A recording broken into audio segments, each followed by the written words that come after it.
कल हम लोगों ने बैठक करी थी। अभी तक एक बैठक श्रीनगर में प्रस्तावित है। भारत सरकार से हम लोगों ने अनुरोध किया है कि एक बैठक जम्मू में भी हम करना चाहते हैं, उसकी स्वीकृति अभी नहीं मिली है। हमारे सारे सीनियर ऑफिसर्स कल थे, हम लोगों ने एक व्यापक योजना बनाई है और मैं उम्मीद करता हूं कि देश के दूसरे राज्यों में जिस तरह की तैयारी है उससे कहीं पीछे हम नहीं रहेंगे और हम सब मिल करके कोशिश करेंगे कि सर्वश्रेष्ठ प्रदर्शन जम्मू कश्मीर कैसे दे सकता है, हमारी जो स्ट्रेंथ है उसको हम कैसे शोकेस कर सकते हैं और पूरे जम्मू कश्मीर के निवासियों की भागीदारी हो, ज़्यादा से ज़्यादा जन भागीदारी का कार्यक्रम बने। हमारे विश्वविद्यालय, हमारे विद्यार्थी इसमें कैसे जुड़ सकें और विमेन लेड डेवलपमेंट जो हुआ है उसको भी हम शोकेस करने की कोशिश करेंगे। जहाँ तक सुरक्षा का सवाल है, आप आश्वस्त रहिए। अमरनाथ यात्रा के पहले भी बहुत कुछ हमने सुना था। बहुत भगवान की, शंकर भगवान की कृपा से यात्रा बहुत सफलतापूर्वक हुई और हाईएस्ट श्रद्धालुओं ने दर्शन किया। सुरक्षा की चिंता आपको करने की जरूरत नहीं है। वैसे ही उनकी कमर टूट गई है जो लोग सुरक्षा में व्यवधान पैदा करते हैं। पूरी तरह से सुरक्षित वातावरण में बैठक होगी, पूरा उनका सम्मान होगा। जम्मू कश्मीर की संस्कृति को समझ करके, यहाँ के आतिथ्य को स्वीकार करके एक अच्छा अनुभव लेकर के लोग जाएंगे। एक बात समझनी चाहिए कि रूल ऑफ लॉ देश में चलता है और जम्मू कश्मीर में भी अब रूल ऑफ लॉ ही चलेगा। दूसरी बात ये समझिए कि ये जो नए कानून बनाए गए हैं, यहाँ के लैंड लॉज बड़े रिग्रेसिव थे, प्रतिगामी थे और अनेक परिवर्तन हम लोगों ने किए। यहाँ कानून ये था कि अगर आर्चर्ड लगाना है किसान को तो भी रेवेन्यू मिनिस्टर से परमिशन चाहिए और काटना है तो भी परमिशन चाहिए। वो कानून हमने बदलाने किस तरह के बदलाव हमने किए हैं। लैंड पासबुक तीनों भाषाओं में लोगों को उपलब्ध कराई जा रही है। अधिक से अधिक टेक्नोलॉजी का उपयोग करके मैं एक बात बार बार कहता हूं कि अगर महाभारत के समय लैंड रिकॉर्ड दुरुस्त रहे होते तो भगवान कृष्ण ने वो 5 गांवों का मसला सुलझा दिया होता। तो वो काम हम करने जा रहे हैं। दूसरी बात मैं ये कहना चाहता हूं कि ये मुश्किल से 400-500 लोग प्रभावित होने वाले हैं और मैं आज ये कहना चाहता हूं कि कोई भी गरीब दुकानदार या गरीब आदमी से प्रभावित नहीं होने वाला है।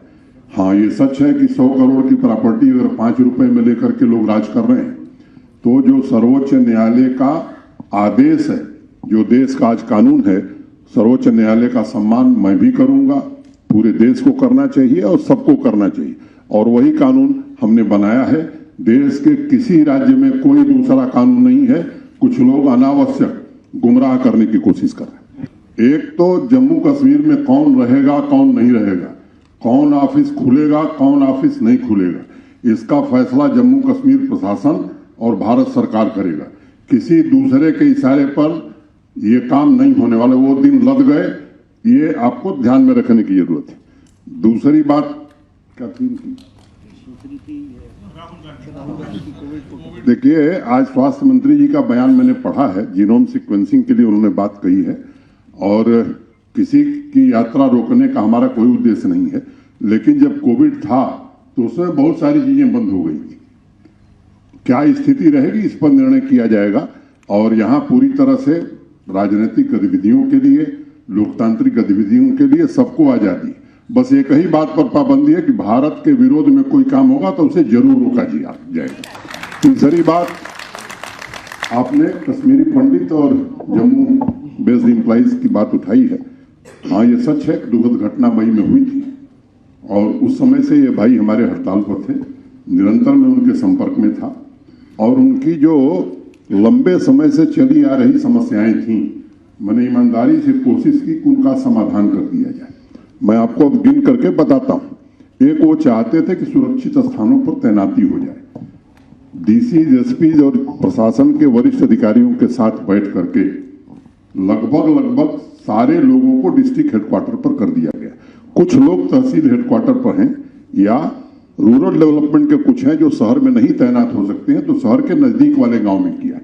दूसरी व्यवस्था ये की गई थी कि कहीं भी एक कोई कश्मीरी माइग्रेंट या माइनॉरिटी का एम्प्लॉय किसी स्कूल में, किसी ऑफिस में अकेले नहीं होगा। हर जगह 2-3 मिनिमम लोग तैनात कर किए गए। तीसरी बात, उनकी सुरक्षा की दृष्टि से भी हर जिले में एक हमने ऑफिसर अपॉइंट किया है। हमारे कार्यालय में भी एक ऑफिसर है जो उनकी ग्रीवांस को सुनता है, उसका कैसे समाधान किया जा सकता है इसकी कोशिश करता है। लंबे समय से उनका प्रमोशन नहीं हुआ था, वो हमने सारे लोगों के प्रमोशन कर दिए। जो नॉन गजेटेड से गजेटेड में जाने वाले लोग थे वो भी लिस्ट पब्लिक सर्विस कमीशन को भेज दी गई। 2015 में ये लोग अपॉइंट हुए थे। पब्लिक सर्विस कमीशन के चेयरमैन साहब से मैंने निजी तौर पर बातचीत की थी। उन्होंने कहा साहब 2014 के जो कर्मचारी थे बाकी कैटेगरी के, जनरल कैटेगरी के, उनका प्रमोशन अभी हमने खत्म किया है, इन लोगों का भी प्रमोशन कर दिया जाएगा। एक उनकी दिक्कत है जो स्वाभाविक रूप से मैं मानता हूं कि वो वाजिब दिक्कत है, उनके आवास की। मुझे याद है कि अब तो जमीन ही नहीं मिलती थी, जमीन दे दी गई, अधिकांश काम के टेंडर हो गए हैं, 1-2 बचे वो भी जल्दी से हो जाएंगे। अभी कुछ दिन पहले हम खुद गए थे, चीफ सेक्रेटरी गए थे, कई हमारे सीनियर अफसर गए थे, और अप्रैल महीने तक 1200 घर और दे दिए जाएंगे। अगले साल भी लगभग 1700-1800 घर हम दे रहे हैं, तो वो सुरक्षित रहें, ये हमारी प्राथमिकता है। और तनख्वाह उनकी, उन लोगों ने मुझसे, मैं सार्वजनिक रूप से आज कहना चाहता हूं ताकि उनको भी ये मालूम हो जाए, उन्होंने मिल करके व्यक्तिगत रूप से मुझसे इन लोगों ने कहा था कि हमें थोड़ा ब्रीदिंग पीरियड दे दीजिए। 31 अगस्त तक की तनख्वाह सबको दे दी गई, लेकिन अब ये नहीं हो सकता है कि घर बैठ करके तनख्वाह दी जाए। ये बात एक क्लियर एंड लाउड मैसेज है, ये सबको सुनना चाहिए, समझना चाहिए। मेरी पूरी सहानुभूति है। जम्मू कश्मीर प्रशासन हर प्रकार से उनकी सुरक्षा, उनकी मदद के लिए पूरी तरह से तैयार है। और जो दूसरे माइनॉरिटी एम्प्लॉइज हैं जो जम्मू से वहां जाकर के बैठे हैं, वो एक बात उनको भी ध्यान में रखनी चाहिए कि वो कश्मीर डिवीजन के कर्मचारी, इसलिए कश्मीर डिवीजन के डिस्ट्रिक्ट काडर का ऑफिसर अगर पुंछ में है तो वो जम्मू नहीं आ सकता।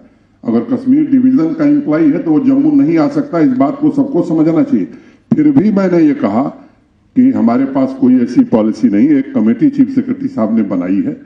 संयोग से जो पहले उस कमेटी को हेड कर रहे थे उनका स्थानांतरण हो गया, वो कमेटी विचार कर रही है। मैंने उनको भरोसा दिया है कि अगर कोई गुंजाइश होगी तो एक नीति भी हम बनाने की कोशिश करेंगे। हाँ, मैंने भी कल अखबार में पढ़ा, मैं यही कहना चाहूंगा कि वो एक टाइपिंग एरर है, उसका सुधार हो जाएगा और संसद में भी उसका सही जवाब दे दिया जाएगा। अगर व्यक्तिगत रूप से आप चाय पर चर्चा करेंगे तो मैं 13-14 लोगों का नाम बताऊंगा जिन्होंने 100 करोड़, 200 करोड़ और इवन 900 करोड़ इन्वेस्ट किया है। इसलिए उसकी चिंता आप मत करिए, वो हमारी सर्वोच्च प्राथमिकता है। माननीय प्रधानमंत्री जब आए थे 38,080 करोड़ के ग्राउंड ब्रेकिंग सेरेमनी उन्होंने की थी। उनमें से जमीन लोगों को दे दी गई है। कुछ जगह हमारी दिक्कत है जहां इंफ्रास्ट्रक्चर हम नहीं बना सकते हैं। प्राथमिकता के आधार पर वहां सड़क, बिजली, पानी बनाने की व्यवस्था हम कर रहे हैं। आप आश्वस्त रहिए।